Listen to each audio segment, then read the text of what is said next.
Olá!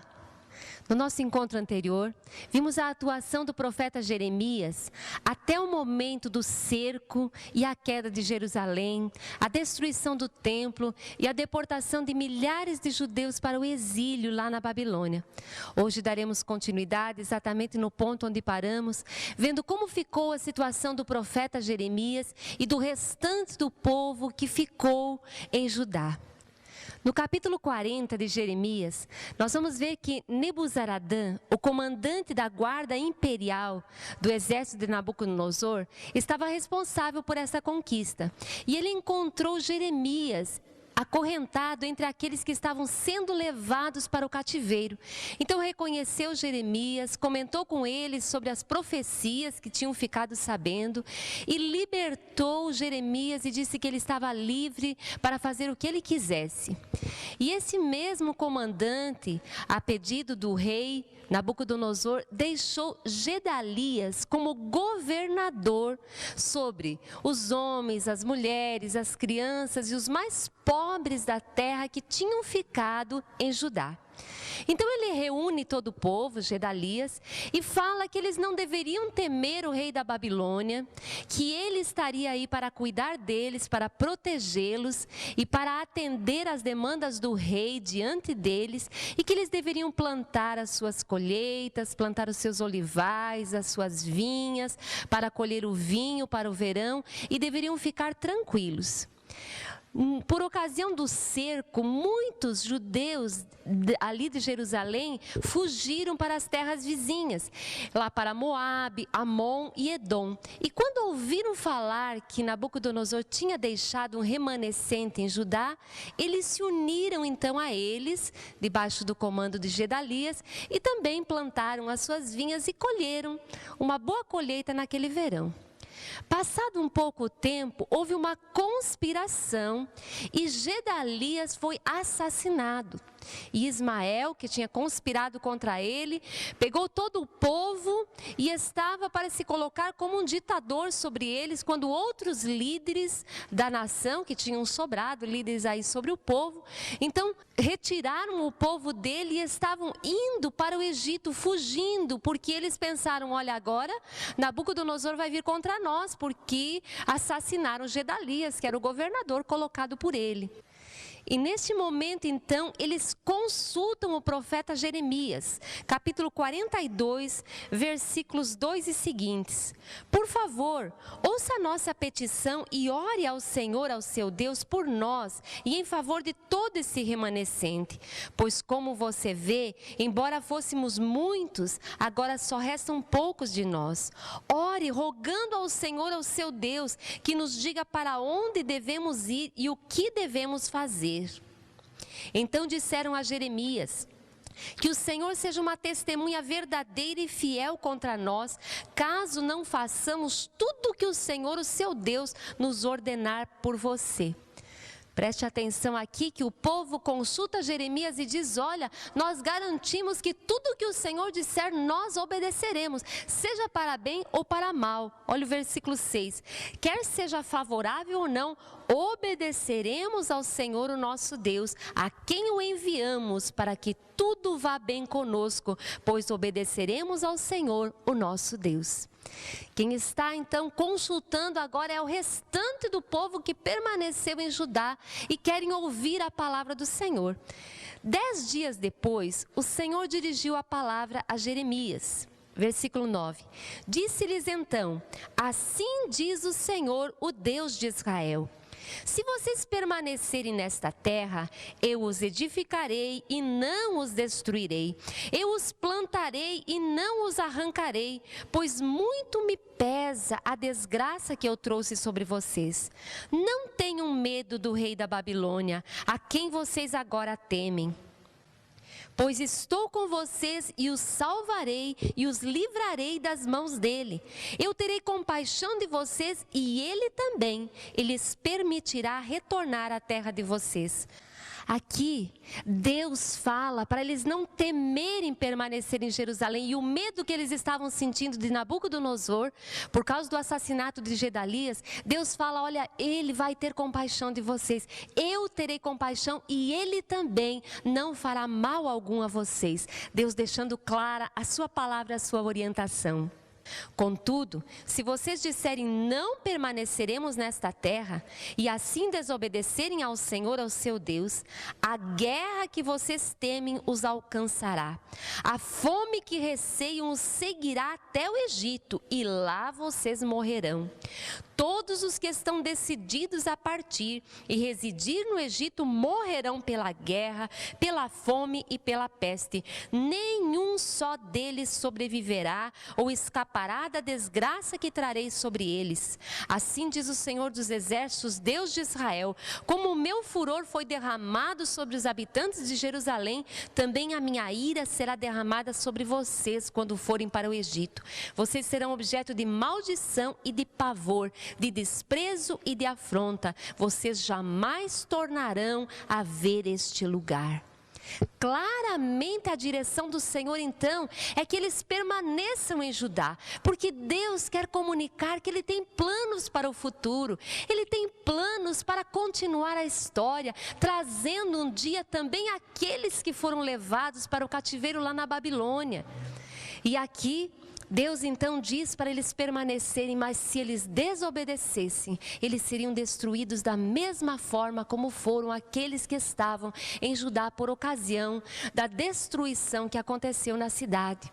Muito tempo atrás, quando o Senhor tirou o seu povo lá do Egito, da escravidão, Deus disse claramente através dos seus servos, os profetas, que nunca mais era para eles retornarem para lá, já que Deus os havia tirado da fornalha de ferro, como a Bíblia usa o termo, para que eles fossem livres. E constantemente nós vemos o povo buscando ajuda ou proteção lá no Egito, e Deus dizendo então: não tornem para lá. E aqui fica bastante claro a ordem do Senhor. No capítulo 43, assim que Jeremias acaba de entregar a palavra do Senhor, os líderes não aceitam e dizem: Jeremias, você está mentindo, isso é uma emboscada, você quer nos fazer retornar para lá para que sejamos destruídos. E então reúnem novamente todo o remanescente, os judeus que tinham vindo das outras terras, e inclusive Jeremias com eles, e os levam para o Egito. E chegando lá no Egito, Deus dá uma palavra a Jeremias. Ele diz: olha, Jeremias, pegue umas pedras grandes e assente-as aqui bem perto do palácio do faraó. E agora diga para todo o povo, versículo 10. Então diga-lhes: assim diz o Senhor dos Exércitos, Deus de Israel: mandarei chamar meu servo Nabucodonosor, rei da Babilônia, e ele colocará o seu trono sobre estas pedras que enterrei e estenderá a sua tenda real sobre elas. Veja que mais uma vez Deus está dizendo: trarei o meu servo Nabucodonosor. Nosso encontro passado falamos sobre isso, que Deus neste momento está usando este rei desta grande potência para exercer o juízo contra essas nações, e especificamente agora contra este povo que novamente está se rebelando contra o Senhor.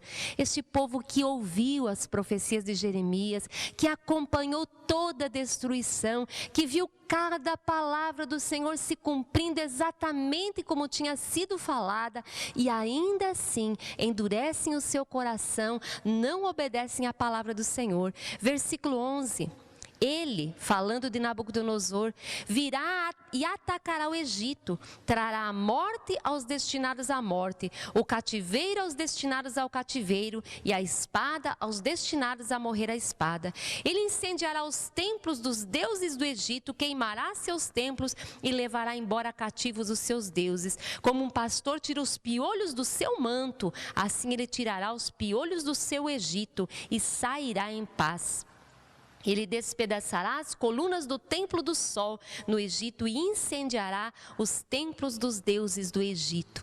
Deus então dando o veredito também sobre esta nação e a primazia do Senhor sobre os deuses daquelas nações. Deus é o Criador dos céus e da terra e de todas as maneiras Ele está procurando transmitir isso às nações, que Ele não é semelhante a esses deuses que o povo adorava, mas Ele é superior, é o único, é o Rei dos reis e o Senhor dos senhores. No capítulo 44, Deus, através de Jeremias, vai tentar falar mais uma vez a eles para que mudem de ideia. Dia após dia, eu lhes enviei meus servos, os profetas, que disseram: não façam essa abominação detestável. Mas eles não me ouviram, nem me deram atenção. Não se converteram de sua impiedade, nem cessaram de queimar incenso a outros deuses. Por isso o meu furor foi derramado e queimou as cidades de Judá e as ruas de Jerusalém, tornando-as na ruína desolada que são hoje. Assim diz o Senhor, Deus dos exércitos, o Deus de Israel: por que trazer uma desgraça tão grande sobre si mesmos, eliminando de Judá homens e mulheres, crianças e recém-nascidos, sem deixar remanescente algum? Por que vocês provocam a minha ira com o que fazem, queimando incenso a outros deuses no Egito, onde vocês vieram residir? Vocês se destruirão a si mesmos e se tornarão objeto de desprezo e afronta entre todas as nações da terra. Deus relembra que o povo já montou seu assento no Egito, já estava vivendo aí por um tempo. Deus então relembra o que aconteceu com aqueles que foram destruídos e agora apela a eles: por que vocês querem ser eliminados? Por que vocês estão atraindo a mesma desgraça que sobreveio àqueles que estavam em Jerusalém? Vocês escaparam, vocês foram poupados, mas agora vocês estão escolhendo e atraindo ruína sobre vocês mesmos. E então a intenção do Senhor de fazer com que eles retornem, fazer com que eles se arrependam e se voltem para o Senhor. Versículo 12. Tomarei o remanescente de Judá que decidiu partir e residir no Egito, e todos morrerão. Castigarei aqueles que vivem no Egito com a guerra, a fome e a peste, como castiguei Jerusalém. No entanto, mesmo com todas estas palavras, o povo então se volta, os homens comparecem diante de Jeremias e eles sabiam que as suas esposas ofereciam sacrifícios e queimavam incenso à rainha dos céus. Então eles comparecem diante de Jeremias e dão a sua resposta. Versículo 18. Nós não daremos atenção à mensagem que você nos apresenta em nome do Senhor. É certo que faremos tudo o que dissemos que faríamos. Queimaremos incenso à rainha dos céus, derramaremos ofertas de bebidas para ela, tal como fazíamos nós e nossos antepassados, nossos reis e nossos líderes nas cidades de Judá e nas ruas de Jerusalém. Essa resposta nos deixa até espantados, porque se nós lembrarmos há pouco, quando eles pediram que Jeremias consultasse o Senhor, eles se garantiram e disseram: olha, peça ao Senhor o que nós devemos fazer, para onde devemos ir, e é certo que nós obedeceremos, seja o que for que o Senhor falar. E tudo o que Deus falou, eles desobedeceram, e agora então eles assumem a própria posição de ter escolhido a idolatria. O Salmo de número 115 diz que os deuses das nações são feitos por mãos de homens. Eles têm olhos, mas não veem, têm ouvidos, mas não ouvem, eles têm nariz, mas não sentem cheiro algum. E então a palavra diz: semelhantes a eles se tornam todos os que os fazem e os que neles confiam. Quer dizer, um ídolo é morto, ele não tem vida. E Deus fala: semelhante a isto se torna aquele que o faz e aquele que nele confia. Então nós percebemos a cegueira espiritual, totalmente cegos, sem conseguir entender o coração de Deus, mas obstinados. No finalzinho do versículo 17, nós vamos ver o efeito de tal cegueira vinda da idolatria. Olha o que eles dizem. Naquela época, quer dizer, quando queimávamos incenso à rainha dos céus, tínhamos fartura de comida, éramos prósperos e nada sofríamos. Mas desde que paramos de queimar incenso à rainha dos céus e de derramar ofertas de bebidas a ela, nada temos tido e temos perecido pela espada e pela fome. Como isso deve ter entristecido o coração de Deus, já que a primeira cláusula da sua aliança era: não terás outros deuses diante de mim, você não servirá a outros que não seja o teu Deus único, verdadeiro. Este povo entrou em aliança com o Senhor, mas durante tantos séculos, vez após vez quebraram a aliança, e é triste contemplar este momento da história, porque eles escolhem abertamente servir outros deuses e ainda dizem: olha, quando servíamos na idolatria as coisas iam bem, mas desde que deixamos só tem desgraça. Realmente os seus olhos ficaram tapados e não enxergaram mais nada. Versículo 24, disse então Jeremias a todo o povo, inclusive as mulheres: ouçam a palavra do Senhor todos vocês, judeus que estão no Egito. Assim diz o Senhor dos exércitos, Deus de Israel: vocês e suas mulheres cumpriram o que prometeram quando disseram: certamente cumpriremos os votos que fizemos de queimar incenso e derramar ofertas de bebidas à rainha dos céus. Prossigam, façam o que prometeram, cumpram os seus votos, mas ouçam a palavra do Senhor todos vocês, judeus que vivem no Egito. Eu juro pelo meu grande nome, diz o Senhor, que em todo o Egito ninguém de Judá voltará a invocar o meu nome ou a jurar pela vida do soberano, o Senhor. Vigiarei sobre eles para trazer-lhes a desgraça e não o bem. Os judeus do Egito perecerão pela espada e pela fome até que sejam todos destruídos. Serão poucos os que escaparão da espada e voltarão do Egito para a terra de Judá. Então todo o remanescente de Judá que veio residir no Egito saberá qual é a palavra que se realiza, se é a minha ou a deles. Vemos que aqui Deus dá um veredito final. E a intenção não era esta. Quando Nabucodonosor poupou estes todos que permaneceram na terra, o propósito de Deus é que eles ficassem por aí e a sua história teria continuidade quando o remanescente voltasse do cativeiro, no segmento da história que vamos estudar, que realmente aconteceu e Deus restaurou. Mas na desobediência e na escolha que fizeram, então houve o veredito do Senhor e a destruição. Deus então insiste com eles sobre os seus planos de paz, mas eles optam pela desobediência e a rebelião. Nos próximos capítulos de Jeremias, ele vai profetizar sobre o juízo das diversas nações ao redor. Até que chegamos no capítulo 52, que narra a queda de Jerusalém, a invasão então. Diz que Zedequias tinha 21 anos quando se tornou rei e reinou 11 anos em Jerusalém. Versículo 2, ele fez o que o Senhor reprova. E no finalzinho do versículo diz: e então o Senhor teve que tirá-los da sua presença.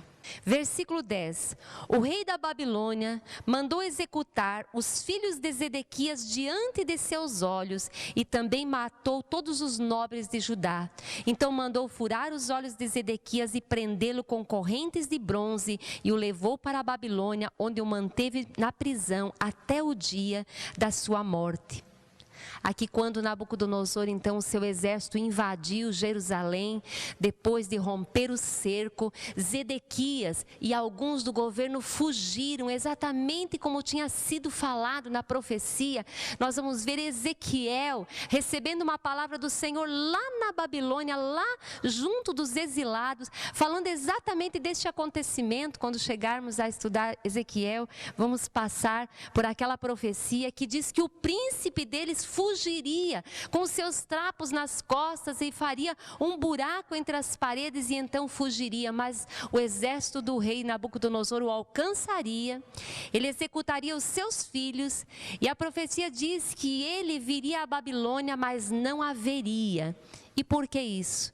Os seus filhos foram executados diante dos seus olhos e ele teve a perda de visão, porque os seus olhos foram vazados, cumprindo-se literalmente a palavra do Senhor. Versículo 13, o rei da Babilônia, falando dele, diz: ele incendiou o templo do Senhor, o palácio real e todas as casas de Jerusalém. Todos os edifícios importantes foram incendiados por ele. Versículo 16, mas Nebuzaradã deixou para trás o restante dos mais pobres da terra para trabalhar nas vinhas e campos. Estes eram aqueles que ficaram para trás, que acabamos de ver a história, que depois foram lá para o Egito e acabaram escolhendo ficar longe do Senhor. O comandante da guarda imperial levou embora as pias, os incensários, as bacias de aspersão, as panelas, os candeeiros, as tigelas e as bacias usadas para as ofertas derramadas, tudo o que era feito de ouro puro ou de prata. Final do versículo 27, assim Judá foi para o cativeiro, longe de sua terra. Então, concluímos aqui o livro de Jeremias com a dura sorte deste povo, mas sorte que eles mesmos escolheram. Foi consequência da sua própria escolha. A continuação, em ordem cronológica, segue exatamente a continuação do que está na Bíblia também. O próximo livro, que é Lamentações de Jeremias.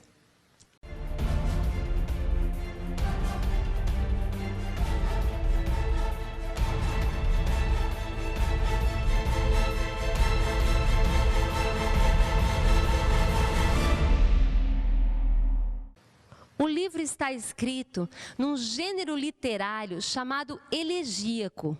São poemas ou poesias que expressam tristeza profunda, dor, pesar, lamento. Jeremias é o único escritor do Antigo Testamento que foi testemunha ocular da tragédia que aconteceu em Jerusalém. Nas suas lamentações, nos seus 5 poemas, a tristeza do profeta jorra como a de um enlutado no sepultamento de um amigo íntimo que teve morte trágica. As lamentações reconhecem que foi o juízo divino sobre Judá pelos constantes séculos de rebeldia contra a palavra de Deus. Chegaram o momento da prestação de contas e foi muito terrível.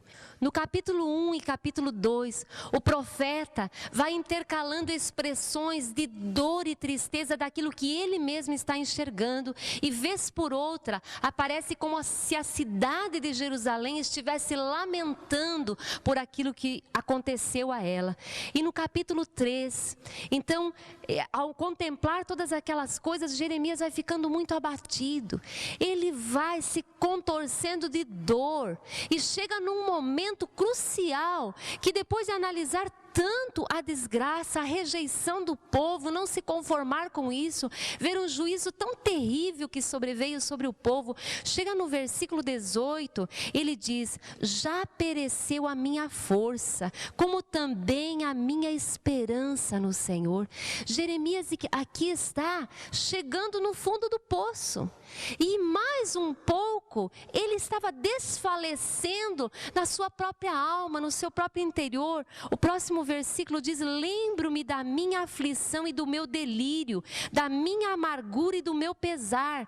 Lembro-me bem disso tudo e a minha alma desfalece dentro de mim. Tem outras traduções que diz: a minha alma se abate dentro de mim. Literalmente é como que se Jeremias estivesse morrendo por dentro, de tanta dor, de tanto sofrimento, e por causa disso ele diz: olha, está perecendo, está acabando as minhas forças, está perecendo até mesmo a minha confiança no Senhor. Mas então algo maravilhoso acontece aqui. Jeremias dá um salto em fé e ele escolhe, ele faz uma decisão na sua vida aqui, ao contemplar toda aquela tragédia, toda aquela desgraça. No versículo 22, nós vamos ver, versículo 21, ele diz: todavia, significa contudo, apesar disso, mas lembro-me também do que pode me dar esperança? Jeremias faz a sua escolha agora. Ao ver que as suas forças estão caindo por contemplar tudo aquilo, ele faz uma escolha de olhar para o Senhor. E ele diz: graças ao grande amor do Senhor é que não somos consumidos, pois as suas misericórdias são inesgotáveis, renovam-se cada manhã, grande é a sua fidelidade. Jeremias aqui olha para a fidelidade do Senhor que vai além dos céus. Ele havia profetizado tudo aquilo sobre aquela desgraça e ele contempla com seus próprios olhos se cumprindo, mas Deus havia dado muitas palavras também de restauração, de continuação da história. Então ele vê que o Senhor é fiel em cumprir a sua palavra e escolhe colocar os olhos nas promessas de restauração. Versículo 24: digo a mim mesmo, a minha porção é o Senhor, portanto nele porei toda a minha esperança. Já não existia mais nada, perderam tudo, tudo foi destruído, mas ele diz: digo a mim mesmo, a minha porção é o Senhor, a parte que me cabe é o Senhor. Quem pode tirar o Senhor? Quem pode nos roubar a fé? Quem pode nos separar do amor tão grande do Senhor? Jeremias então vai se levantando ao fazer essas declarações de fé. Versículo 25: o Senhor é bom para com aqueles cuja esperança está nele, para com aqueles que o buscam. É bom esperar tranquilo pela salvação do Senhor. A graça do Senhor veio sobre ele, o poder sobrenatural de Deus veio sobre ele, porque quem consegue, humanamente falando, dizer é bom esperar tranquilamente no Senhor, no meio daquele caos? Quem pode dizer o Senhor é bom no meio desta situação? Mas quando ele começa a proclamar a palavra de fé, Deus abre os seus olhos e ele contempla a bondade, a fidelidade, a misericórdia do Senhor. Versículo 30 diz: ofereça o rosto a quem o quer ferir e engula a desonra, porque o Senhor não o desprezará para sempre. Embora ele traga tristeza, mostrará compaixão. Tão grande é o seu amor infalível, porque não é do seu agrado trazer aflição e tristeza aos filhos dos homens. Jeremias aqui capta o coração de Deus no meio de toda aquela tragédia.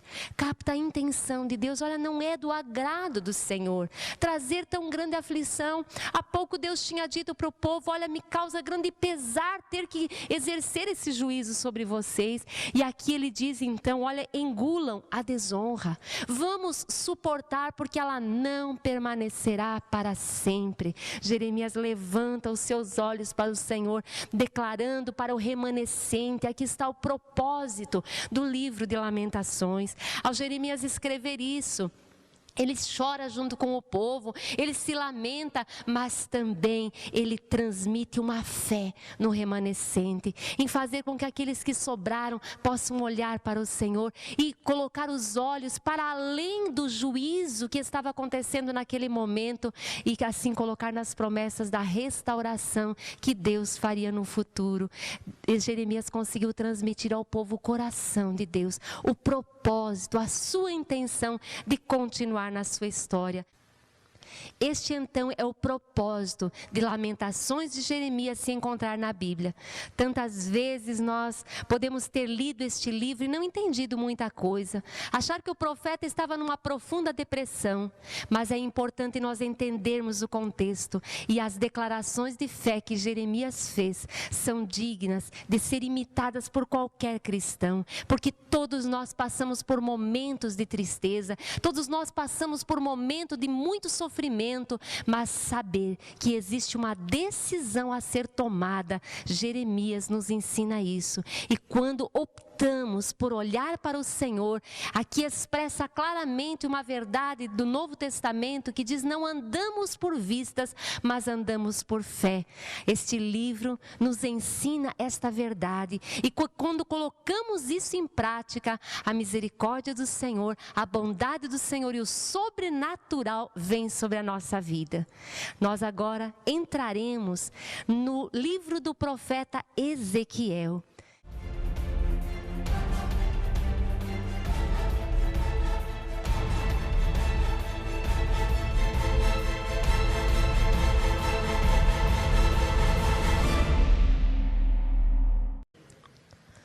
O contexto histórico do livro de Ezequiel é a Babilônia, nos primeiros anos do exílio.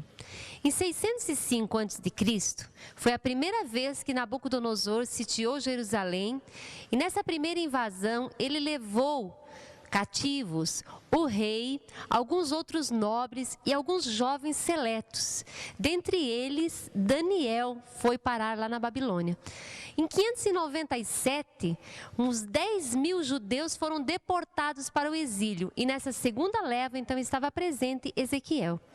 O seu ministério ocorreu na hora mais tenebrosa da história do Antigo Testamento, momento em que Jeremias também profetizava. Os 7 anos anteriores à destruição de Jerusalém e os 15 anos seguintes. Ezequiel era de família sacerdotal e passou os primeiros 25 anos da sua vida na cidade de Jerusalém e estava se preparando para exercer a função quando foi levado junto com os cativos lá para a Babilônia. Uns 4 anos mais tarde, recebeu a sua chamada profética da parte de Deus e a partir daí exerceu fielmente o seu ministério por pelo menos 22 anos. Ezequiel, ele é contemporâneo de Daniel e de Jeremias, porém, eles são mais novos do que Jeremias e foram por ele influenciados por ser profeta mais velho em Jerusalém. O propósito do livro de Ezequiel é duplo. O primeiro era anunciar as sentenças do juízo divino à apóstata Judá e Jerusalém e às 7 nações estrangeiras ao redor. E o segundo propósito era despertar a fé e a esperança no remanescente, a concernente às promessas de Deus de restauração do seu povo que viriam futuramente.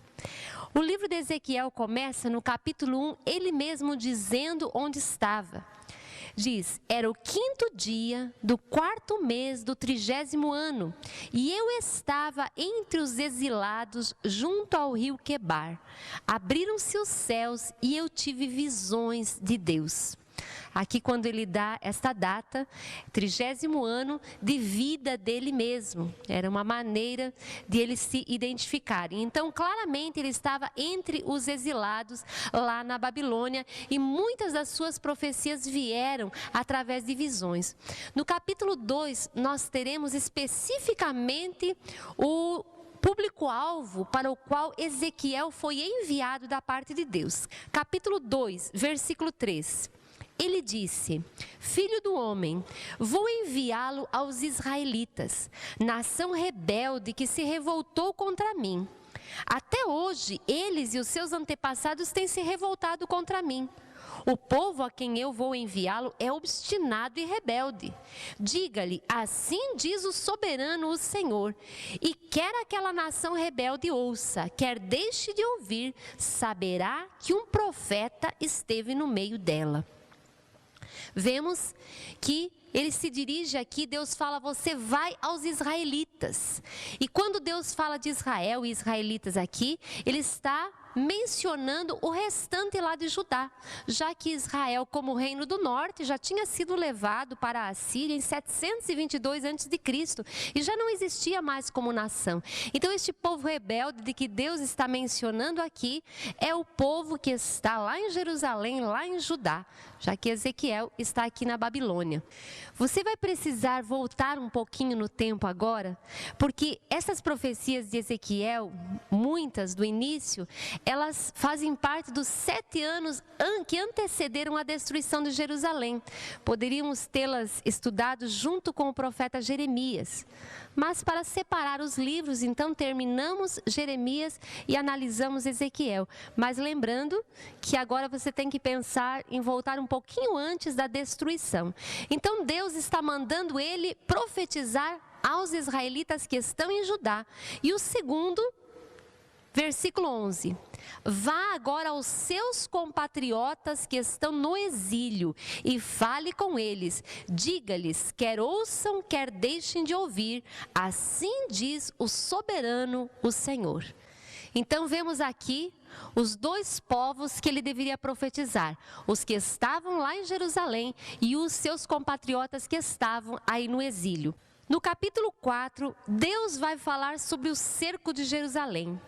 Agora, filho do homem, apanhe um tijolo, coloque-o à sua frente e nele desenhe a cidade de Jerusalém. Cerque-a então e erga obras de cerco contra ela. Construa uma rampa, monte acampamentos e ponha arietes ao redor dela. Depois apanhe uma panela de ferro, coloque-a como muro de ferro entre você e a cidade e ponha-se de frente para ela. Ela estará cercada e você a sitiará. Isto será um sinal para a nação de Israel. Versículo 16, e acrescentou, filho do homem, cortarei o suprimento de comida em Jerusalém. O povo comerá com ansiedade, comida racionada e beberá com desespero água racionada, pois haverá falta de comida e de água. Ficarão chocados com a aparência uns dos outros e definharão por causa da sua iniquidade. Deus, lá no exílio, vai falar então do cerco que aconteceria lá em Jerusalém. Anuncia exatamente como seria a seca, a fome que viria sobre eles. Veja, o objetivo do Senhor é de que aqueles que tinham sido levados para o exílio percebessem que as profecias do Senhor se cumpririam e que lá haveria o juízo. Porque esses que estavam junto com Ezequiel estavam sempre prontos para voltar. Lembrando que existiam os falsos profetas que estavam sempre dizendo, como Ananias, por exemplo, no livro de Jeremias, que estava sempre dizendo que o jugo de Nabucodonosor seria quebrado e em 2 anos todos retornariam. E eles estavam nessa expectativa. Então, quando Deus mostra todas essas palavras, serve tanto para confirmar as palavras de Jeremias que está profetizando em Judá, como também para os exilados, dizendo, ó, virá o juízo mesmo, acontecerá isso. Então, deixando sempre este povo a par do que está acontecendo, Deus anunciando por causa da sua misericórdia. Deus nem precisaria falar tantas vezes, mas Ele anuncia. Deus sempre se mostra, como nós lemos tantas vezes na Bíblia, o Deus que anuncia o fim desde o princípio. Jesus mesmo falou isso aos seus discípulos, olha, eu falo para que quando acontecer vocês creiam que eu fui enviado pelo Pai. Quantas vezes nós vemos isso na Bíblia, é uma característica do nosso Deus, anunciar as coisas que vão acontecer para que possamos crer que realmente tudo aquilo que ainda falta se cumprir, se cumprirá, porque Deus é fiel. No capítulo 5, versículo 5 diz, assim diz o soberano, o Senhor, esta é Jerusalém que pus no meio dos povos, com nações ao seu redor. Contudo, em sua maldade ela se revoltou contra as minhas leis e contra os meus decretos, mais do que os povos e as nações ao seu redor. Ela rejeitou as minhas leis e não agiu segundo os meus decretos. Você nem mesmo alcançou os padrões das nações ao seu redor. Deus aqui está anunciando por que o juízo está vindo desta forma sobre eles. E Deus fala claramente, olha, vocês nem sequer, vocês povo de Judá, você cidade de Jerusalém, nem sequer atingiu o padrão das nações ao redor. Quer dizer que os ímpios ao redor, aqueles que viviam nos seus próprios pecados, na impiedade e que não possuíam uma aliança com o Deus verdadeiro, alcançaram um padrão de moralidade ainda maior do que a própria Judá. Deus então está anunciando àqueles que estão no cativeiro o motivo de tamanho julgamento. No capítulo 8, Deus vai mostrar ao profeta o que o povo está fazendo às ocultas, o que as autoridades, até os sacerdotes estão fazendo. A população pode não estar enxergando, mas Deus estava enxergando tudo e aquilo estava pesando no coração do Senhor. Versículo 6, e ele me disse, filho do homem, você vê o que estão fazendo? As práticas repugnantes da nação de Israel, coisas que me levarão para longe do meu santuário, mas você verá práticas ainda piores que essas. Deus mencionando, dizendo, olha, tudo isso vai me levar longe do meu próprio santuário, aquele templo que Deus mandou que construísse para colocar ali o seu nome. Jerusalém, a cidade que Deus escolheu para fazer habitar nela o seu nome, mas as atitudes do povo estavam inevitavelmente fazendo com que o Senhor se afastasse do seu próprio santuário. Versículo 9: entre e veja as coisas repugnantes e más que estão fazendo. Versículo 13, e de novo disse, você os verá cometerem práticas ainda mais repugnantes. Então ele me levou para a entrada da porta norte da casa do Senhor. Lá eu vi mulheres sentadas chorando por Tamuz. Aqui Deus vai dando detalhes, cada parte que Deus diz, vê o que eles estão fazendo, Deus vai falando dessas práticas que nós já mencionamos muitas vezes, porque são as mesmas que Jeremias menciona na sua profecia. Mas aqui Deus mostra para Ezequiel algo, que são mulheres chorando por Tamuz. Quem é Tamuz e o que prática era esta? Nós vamos fazer um parênteses aqui para entender uma prática comum naqueles dias, quando o povo oferecia incenso e sacrifícios à rainha dos céus. Mas para nós entendermos isso, nós precisaremos retroceder lá no livro de Gênesis, capítulo 10, onde Deus fala da origem dos povos. A terra foi novamente povoada através dos 3 filhos de Noé, após o dilúvio, Sem, Cã e Jafé. E quando dá a genealogia de Cã, no versículo 6 e seguintes, diz, esses foram os filhos de Cã, Cuxi, Misraim, Fute e Canaã. Aí no versículo 8 vai mencionar a linhagem de Cuxi, diz, Cuxi gerou também Nimrod, o primeiro homem poderoso na terra. Ele foi o mais valente dos caçadores e por isso se diz valente como Nimrod. Tem uma outra tradução que diz valente diante do Senhor. Nós logo vamos entender aqui que o fato dele ser chamado o primeiro homem poderoso na terra não tem uma conotação positiva.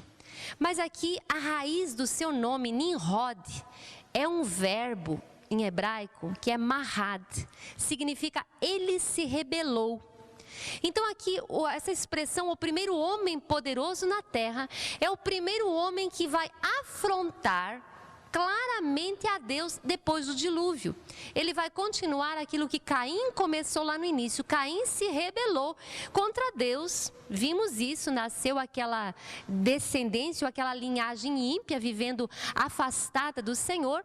Mas com o dilúvio, tudo tinha sido destruído e a terra voltou a ser repovoada. Então, com Nimrod agora, vemos novamente este homem se revoltando contra Deus, mas de forma um pouco mais agressiva, porque ele reúne os povos de então e ele funda um reino. Vemos a continuação, versículo 10 diz, no início o seu reino abrangia Babel, Ereque, Acade e Cauné, na terra de Sinear. Desta terra ele partiu para a Síria, onde fundou Nínive, Reobote-ir, Calá e Rezém, que fica entre Nínive e Calá, a grande cidade. O que nos interessa aqui é que o seu reino teve início em Babel.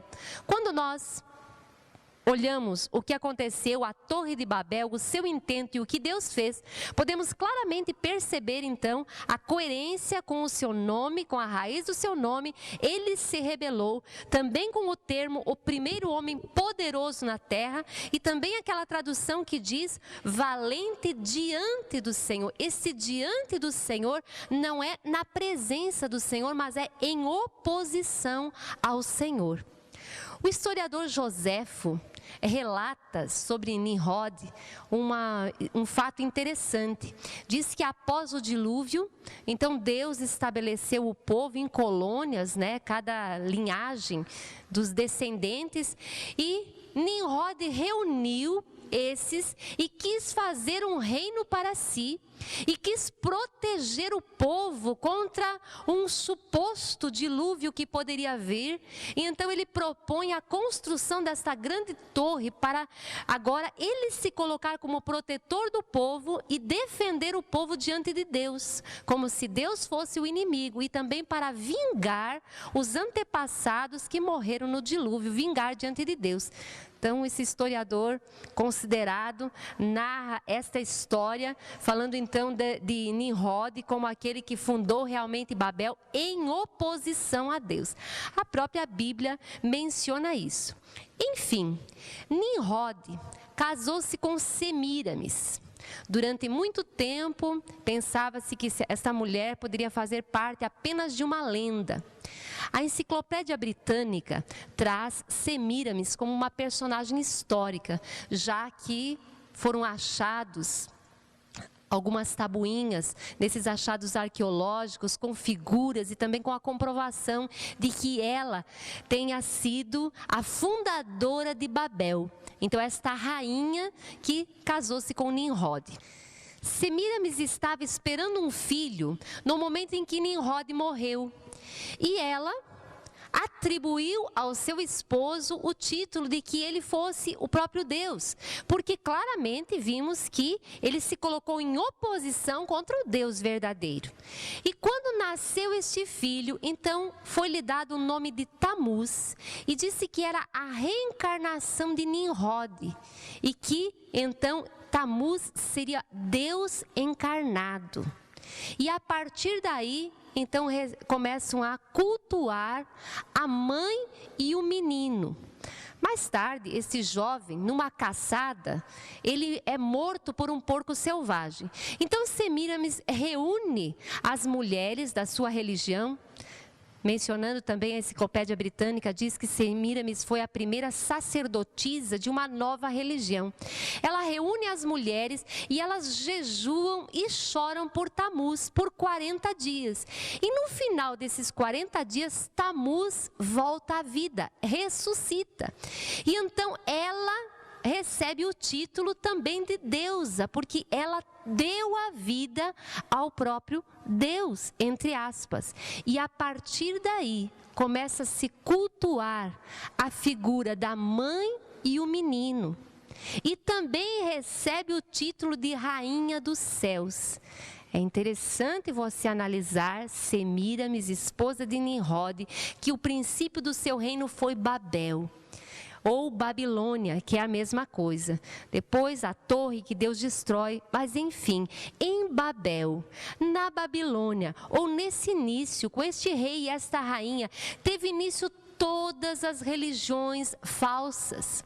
Nós vemos a Bíblia tantas vezes mencionando a Babilônia, e estamos num contexto literal do império físico que existiu aqui, o Império Babilônico, com os seus reis. Mas todas as profecias sobre a destruição de Babilônia, vemos que na história elas não se cumpriram ainda como estava escrito. E no livro do Apocalipse, que é o último livro da Bíblia, vai mencionar novamente Babilônia.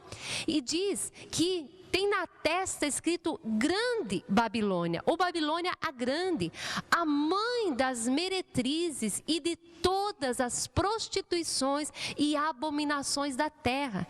Então, Babilônia não significa apenas um império político, um império físico, que realmente existiu ainda com os acádios, o primeiro império babilônico, e agora dentro do contexto de Jeremias, Ezequiel, estamos analisando o segundo império babilônico com Nabucodonosor, o seu grande rei.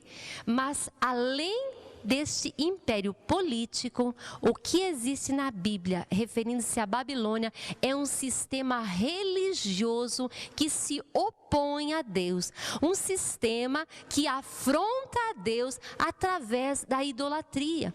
Todas as religiões tiveram início aí, por isso que se fala do julgamento. Apocalipse capítulo 17, Deus vai dar o veredito de juízo sobre Babilônia. mas não existe mais, hoje são apenas ruínas. O que é que está por acontecer? Que juízo é este então? É sobre esse sistema religioso de engano, esse sistema de falsos deuses. Voltando então, Semíramis recebe o título de Rainha dos Céus e a partir daí começa a ser cultuada.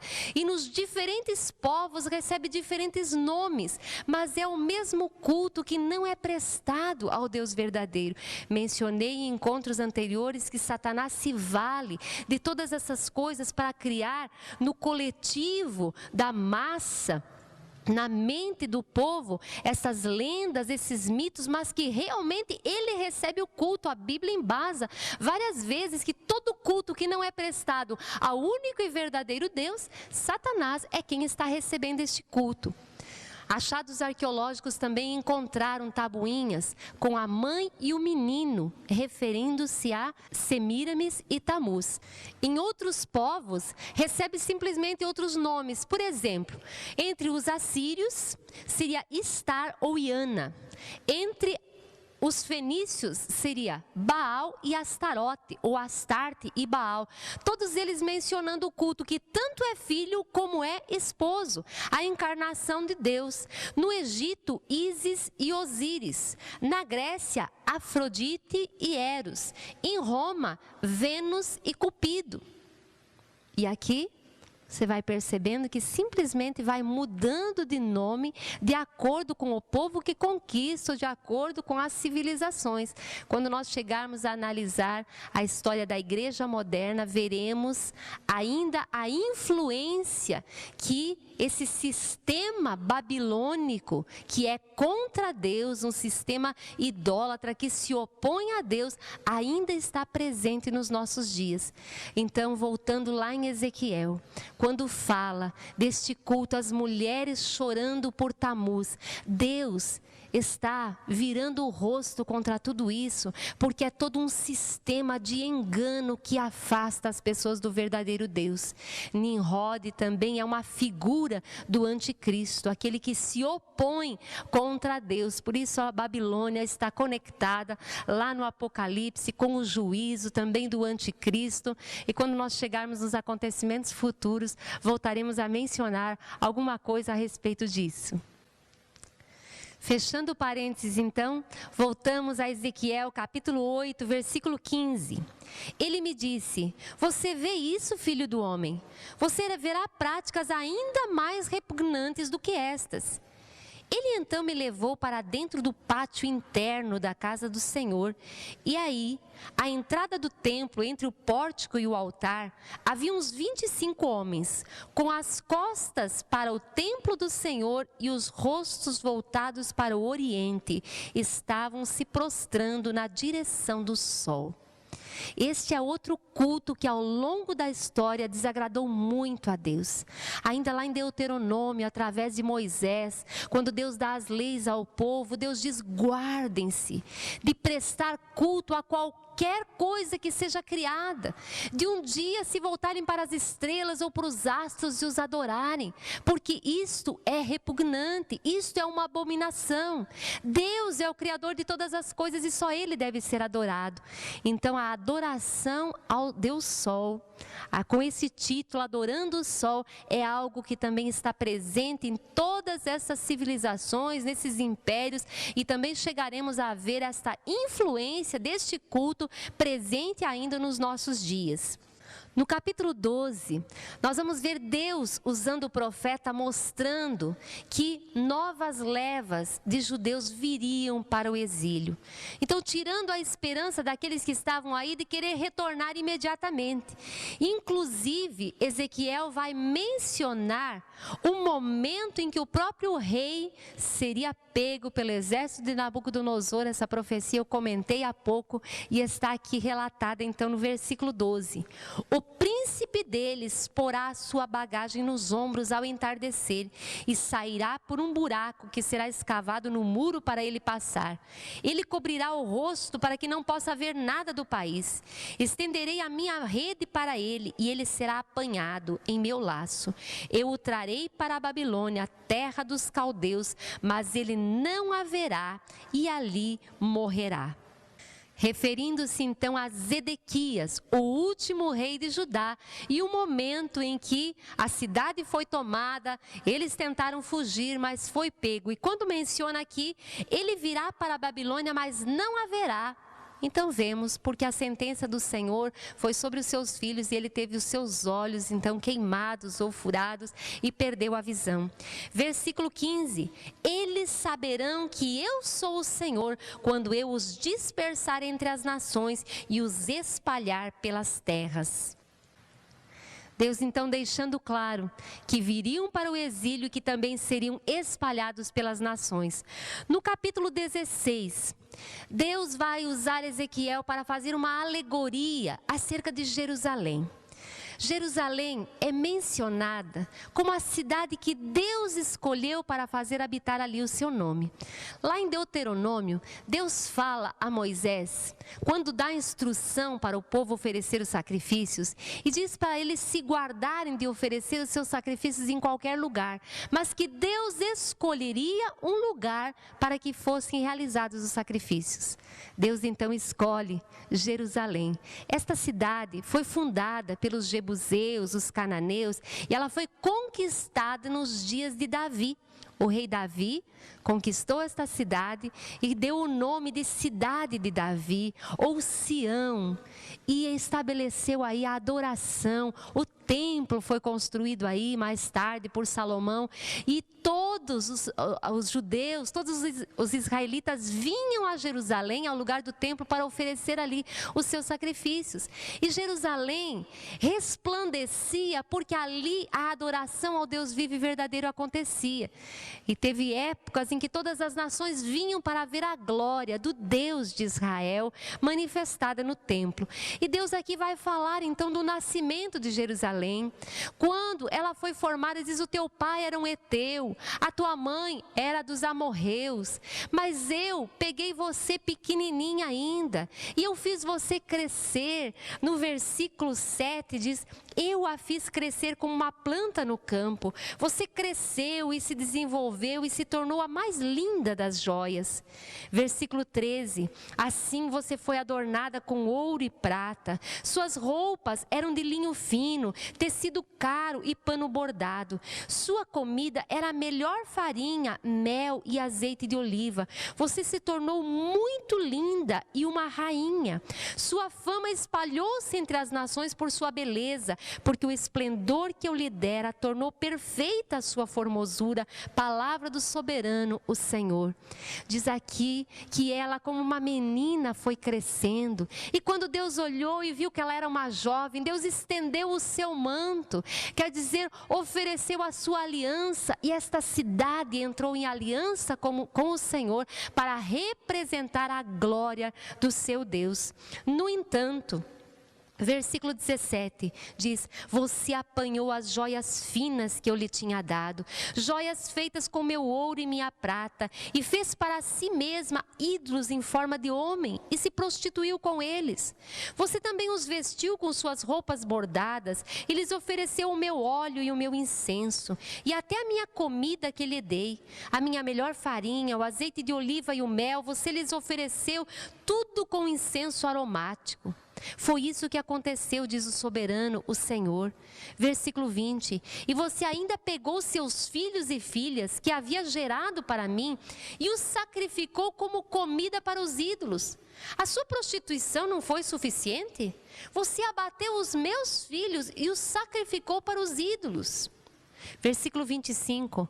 No começo de cada rua você construiu seus santuários elevados e deturpou sua beleza, oferecendo seu corpo com promiscuidade cada vez maior a qualquer um que passasse. Você se prostituiu com os egípcios, os seus vizinhos cobiçosos, e provocou a minha ira com sua promiscuidade cada vez maior. Por isso, estendi o meu braço contra você e reduzi o seu território.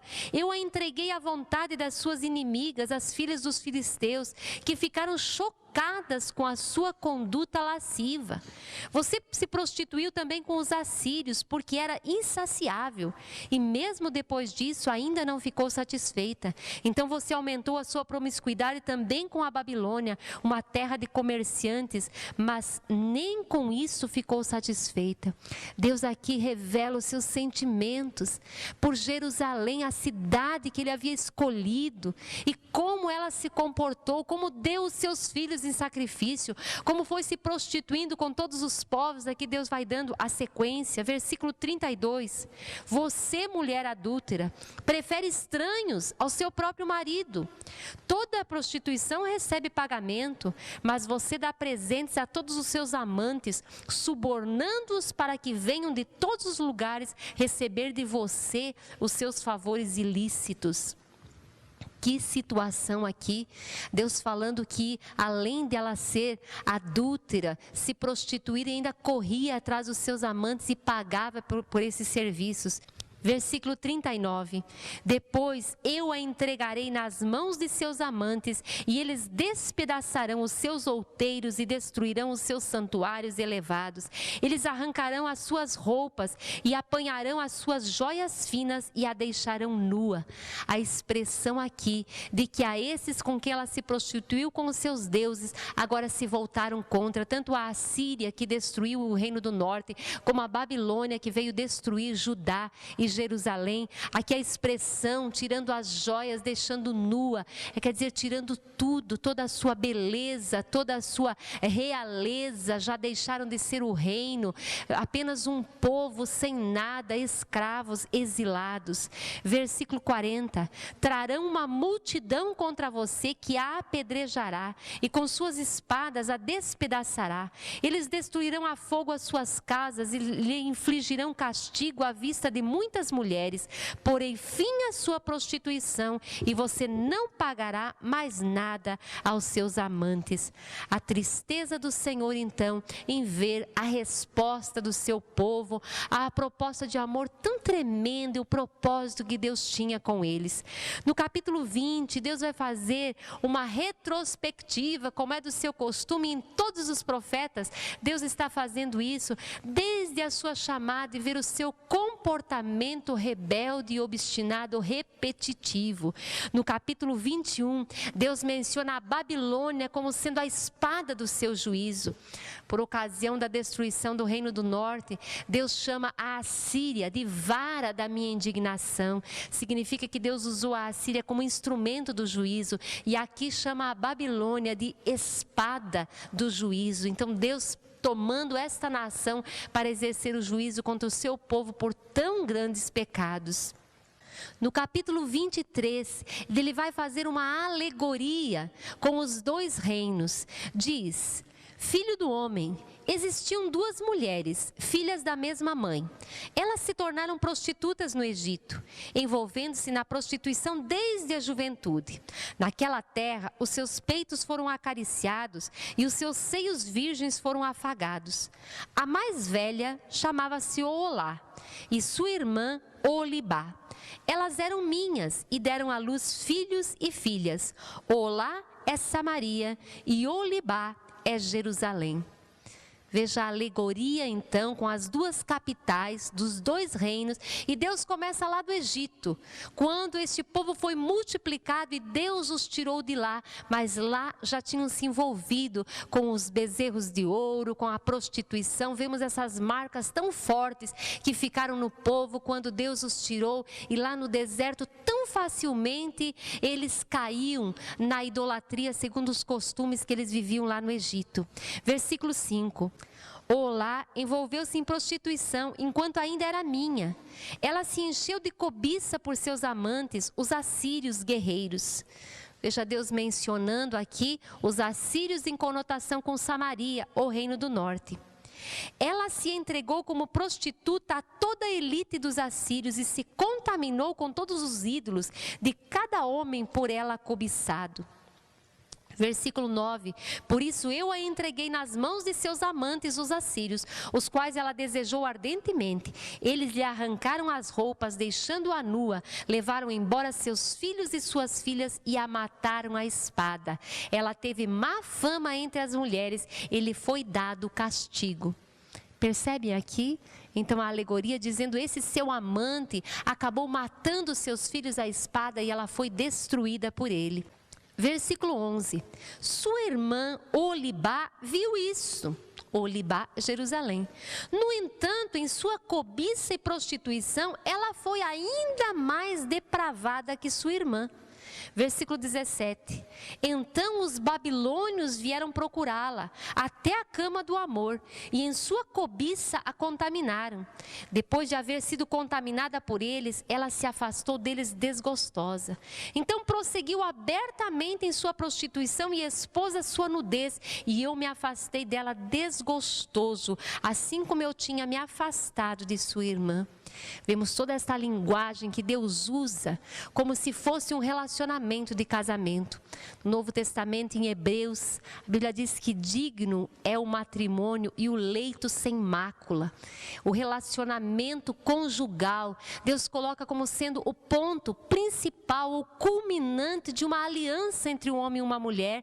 E em toda a Bíblia, isso é utilizado como exemplo do relacionamento de Deus e o povo num sentido espiritual. Mas isso é santo, é diante do Senhor, é uma fidelidade e exclusividade que o Senhor exigia do seu povo, como o casamento também exige a exclusividade. E Deus aqui vai usar uma linguagem ainda mais forte, referindo-se a elas. Versículo 20, desejou ardentemente os seus amantes, cujos membros eram como os de jumentos e cuja ejaculação era como a de cavalos. Assim Olibá ansiou pela lascívia de sua juventude, quando no Egito seus peitos eram afagados e seus seios virgens eram acariciados. Portanto, assim diz o soberano, o Senhor, incitarei os seus amantes contra você, aqueles de quem você se afastou desgostosa, e os trarei para atacá-la de todos os lados. Se não entendermos o contexto em que Deus está falando, as pessoas leem isso na Bíblia e podem ficar até escandalizadas. Mas aqui Deus está expressando a sua dor pela rejeição que o povo estava fazendo à sua proposta de amor. Versículo 24. Eles virão contra você com armas, carros e carroças e com uma multidão de povos. Por todos os lados tomarão posição contra você com escudos grandes e pequenos e com capacetes. Eu a entregarei a eles para castigo e eles a castigarão conforme o costume deles. Versículo 29, eles a tratarão com ódio e levarão embora tudo aquilo pelo que você trabalhou. Eles a deixarão despida e nua, e a vergonha de sua prostituição será exposta. Isto lhe sobrevirá por sua lascívia e promiscuidade, porque você desejou ardentemente as nações e se contaminou com os ídolos delas. Deus mencionando aqui o exílio. Eles a tratarão conforme o costume deles. Aqui diz, tratarão com ódio, tirarão tudo de você. Então, percebemos como ofende a Deus a idolatria, porque justamente fala contra a primeira e a segunda cláusula dos 10 mandamentos, da aliança que Deus fez com o seu povo. Nos próximos capítulos nós vemos Ezequiel profetizando o juízo de Deus sobre as 7 nações estrangeiras ao redor. E os últimos capítulos do livro falam muito a respeito das promessas da restauração do povo. Lembrando que um dos objetivos principais também do livro de Ezequiel era despertar a fé e a esperança no remanescente. Então temos promessas tremendas no livro de Ezequiel que futuramente nós estudaremos lembramos da restauração de Israel como nação. Hoje eles são um reino, Israel está no nosso meio como uma nação, e nós analisaremos todas essas profecias que já se cumpriram no nosso presente tempo, e também tem muitas outras que aguardam cumprimento no futuro. Aqui em Ezequiel terminam os profetas que profetizaram para Judá, para o povo de Deus antes do exílio, quer dizer, os profetas pré-exílicos. Mas nós analisaremos um profeta agora, Obadias, que profetizou também antes, porém não a Judá, não ao povo da aliança, mas sim a Edom ou ao povo de Esaú.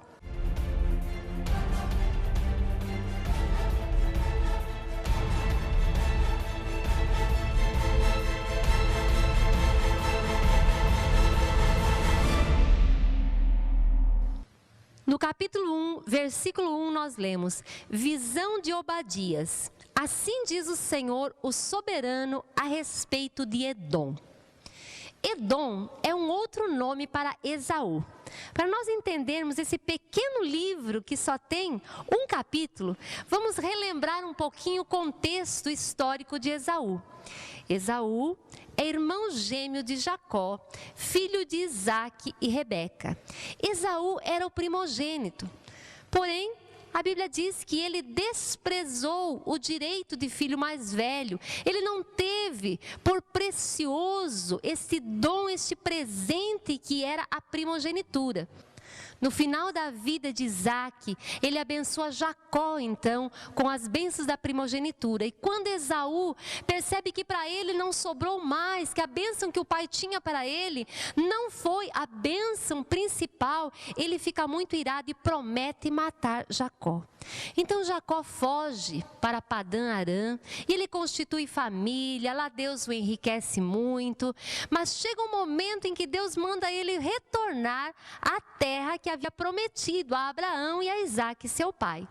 Quando ele está a caminho, com a multidão daqueles rebanhos, toda a sua família, os seus servos, ele ouve dizer que Esaú está vindo ao encontro dele com um exército de 400 soldados para matá-lo, porque ele quer se vingar do que aconteceu lá atrás. Então ele busca o Senhor e vai aplacando a ira de Esaú, mandando os grupos com grandes presentes para Esaú. E quando enfim ele se encontra com o seu irmão, Deus intervém na situação e eles se perdoam. E aqui há um aspecto interessante: Esaú e Jacó. Esaú perdoa Jacó. E cada um vai para o seu lado. Esaú vai habitar nas montanhas de Seir, Jacó segue o seu caminho. Porém, permaneceu uma rivalidade, permaneceu um ódio escondido na descendência. Muitas vezes acontece isso, os cabeças da discussão ou da contenda até se acertam, mas isso traz resquícios, traz sequelas para toda aquela geração, para os descendentes de Esaú, que sempre guardaram uma certa hostilidade contra o povo de Judá.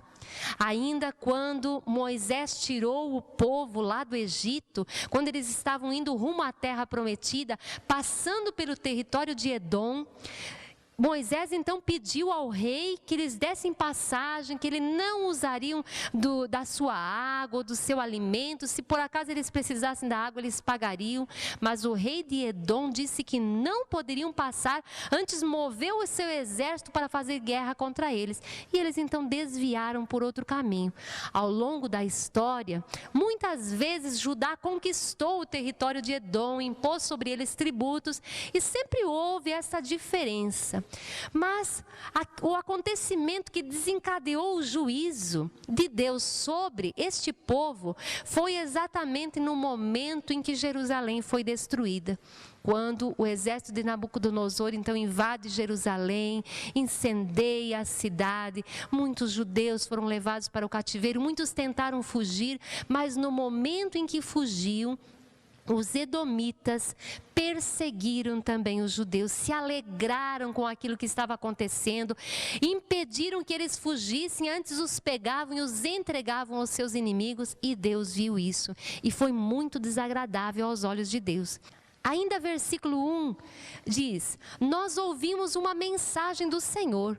Um mensageiro foi enviado às nações para dizer: levantem-se, vamos atacar Edom.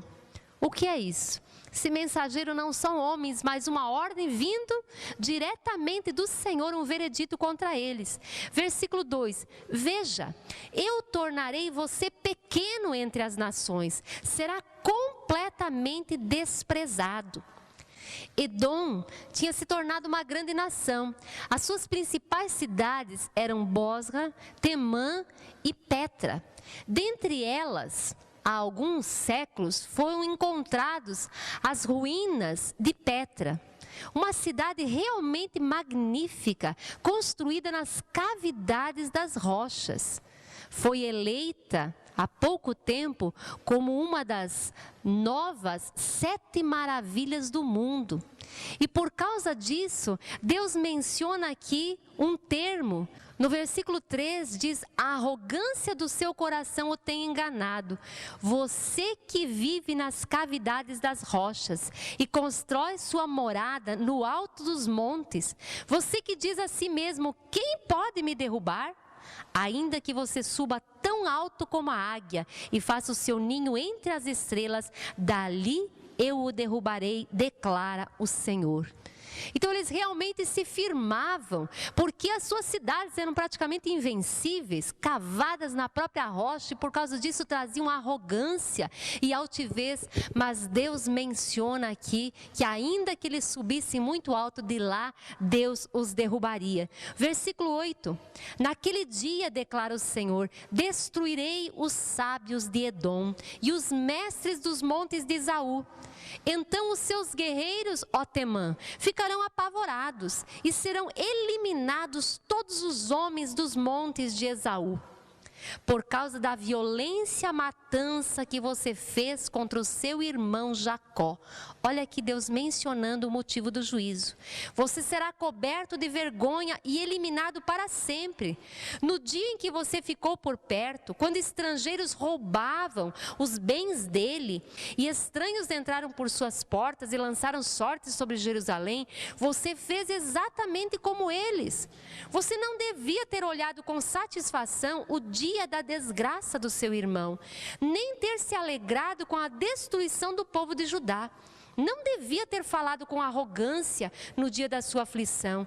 Não devia ter entrado pelas portas do meu povo no dia da sua calamidade. Nem devia ter ficado alegre com o sofrimento dele no dia da sua ruína. Nem ter roubado a riqueza dele no dia da sua desgraça. Não devia ter esperado nas encruzilhadas para matar os que conseguiram escapar, nem ter entregado os sobreviventes no dia da sua aflição. Pois o dia do Senhor está próximo para todas as nações. Como você fez, assim lhe será feito. A maldade que você praticou recairá sobre você. Vemos os detalhes que Deus dá e, tendo acabado de analisar a destruição de Jerusalém, percebemos que este povo então se alegrou com a destruição de Judá e Deus enxergou. Deus vê todas as coisas. Quando nós estudamos o profeta Naum, vimos um princípio quando Deus se apresenta e diz que não tem por inocente o culpado. Deus vê todas as coisas. Deus está sentado num alto e sublime trono. Ele é o Senhor de toda a história. Ainda que Ele use uma nação para exercer juízo contra uma outra nação, Ele tem uma medida. E quando esta nação ultrapassa a medida do juízo e exerce maldade, então Deus também está enxergando e vai exercer o juízo contra ela. No livro de Jeremias, no capítulo 49, do versículo 7 a 22, seria muito interessante você marcar na sua Bíblia e depois ler, porque Deus vai falar praticamente as mesmas palavras. Deus menciona através do profeta Jeremias também um veredito contra Edom, usando as mesmas expressões. Você que constrói a sua casa nas cavidades das rochas, a tua arrogância tem chegado no limite, e também vai usar os mesmos termos para o veredito. No Salmo 137, nós temos aqui uma expressão do povo lá no exílio, lá na Babilônia. Babilônia, diz, junto aos rios da Babilônia, nós nos sentamos e choramos com saudades de Sião. Ali nos salgueiros, penduramos as nossas harpas. Ali os nossos captores pediam-nos canções. Os nossos opressores exigiam canções alegres, dizendo, cantem para nós uma das canções de Sião. Mas o povo respondia, como poderíamos cantar as canções do Senhor numa terra estrangeira? Eles ainda não entendiam que o Deus de Israel é o Deus de toda a terra e poderia ser adorado em todos os outros lugares. Então eles diziam, como podemos entoar uma canção? Estamos longe. E chega no versículo 7, olha o que eles oram. Lembra-te, Senhor, dos edomitas, do que fizeram quando Jerusalém foi destruída, pois gritavam, arrasem-na até os alicerces. Vemos aqui o povo lá no exílio, pedindo a Deus, Deus, lembra-te dos edomitas, eles foram cruéis conosco, quando toda essa aflição nos sobrevinha, eles ainda se alegravam e estavam torcendo para que fôssemos totalmente destruídos. Ezequiel capítulo 35, Deus também vai usar esse profeta para proferir juízo também contra Edom. Versículo 1, esta palavra do Senhor veio a mim, filho do homem, vire o rosto contra o monte Seir, profetize contra ele e diga, assim diz o soberano, o Senhor. Monte Seir, na Bíblia, é o local onde os edomitas residiam, então tem a mesma conotação para Edom. Versículo 5, visto que você manteve uma velha hostilidade e entregou os israelitas à espada na hora da desgraça, na hora em que o castigo deles chegou, por isso juro pela minha vida a palavra do soberano Senhor, que entregarei você ao espírito sanguinário e este o perseguirá. Deus mencionando aqui a velha hostilidade, aquilo que comentei há pouco. Esaú perdoou Jacó, eles fizeram as pazes, mas a descendência de Esaú permaneceu com essa hostilidade viva. Versículo 11, juro pela minha vida a palavra do soberano Senhor, que tratarei você de acordo com a ira e o ciúme que você mostrou em seu ódio para com eles, e me farei conhecido entre eles quando eu julgar você. Então você saberá que eu, o Senhor, ouvi todas as coisas desprezíveis que você disse contra os montes de Israel. Você disse, eles foram arrasados e nos foram entregues para que o devoremos. Você encheu-se de orgulho contra mim e falou contra mim sem se conter, e eu o ouvi. Pois assim diz o soberano Senhor, enquanto a terra toda se regozija, eu o arrasarei. Como você se regozijou quando a herança da nação de Israel foi arrasada, é assim que eu o tratarei. Você ficará arrasado ao monte Seir, você e todo o Edom, então saberão que eu sou o Senhor. Fazia parte da aliança que Deus fez com Abraão, aquela promessa que diz, abençoarei os que te abençoarem e amaldiçoarei os que te amaldiçoarem. Infelizmente, Edom perseguiu Judá, manteve uma velha hostilidade, manteve o ódio, o ciúme e a ira contra ele, e a mão do Senhor veio sobre eles. Então, profetizado a destruição total de Edom. Quando nós analisamos todo esse aspecto de como Deus age, nosso coração se enche de temor. Tem um salmo que nesta oração diz, Senhor, una-nos ao temor do teu nome. Como precisamos pedir que o Senhor coloque o temor a Ele no nosso coração. Não é medo no sentido que afasta, mas é entender como Deus é. Como Deus se porta, Deus ouve todas as coisas, Ele é o juiz de toda a terra. Quando percebemos Deus caminhando nas nações e ouvindo, Deus mesmo dizendo, olha, você falava isso e eu estava ouvindo. Isso deve trazer temor ao nosso coração, de vivermos na presença de Deus em todas as circunstâncias da nossa vida, saber que Deus está ouvindo, saber que Deus está vendo e em tudo buscar agradá-lo.